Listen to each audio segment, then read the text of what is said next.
Discover ১২৫ CC নতুন model বাইকের সেলফের জন্য আপনারা অনেক হয়রানি হন, বারবার কার্বন চেঞ্জ করেন, অনেকে ব্যাটারিও চেঞ্জ করেন, কিন্তু তারপরে সেলফ অ্যাকুরেট হয় না, আসলে রোগটা ধরতে পারেন না।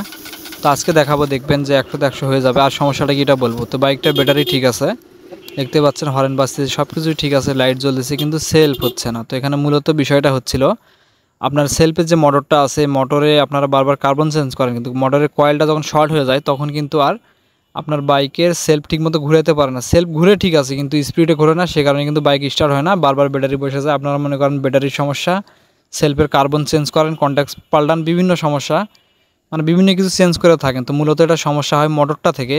বিশেষ করে নতুন মডেলের যে বাইকটা আছে, এই বাইকটার বেশিরভাগই মোটরটা শর্ট হয়ে যায়। আমার দেখা অনেক, আমি মোটর চেঞ্জ করে দিছি, ভাবলাম আজকে একটা ভিডিও দেই।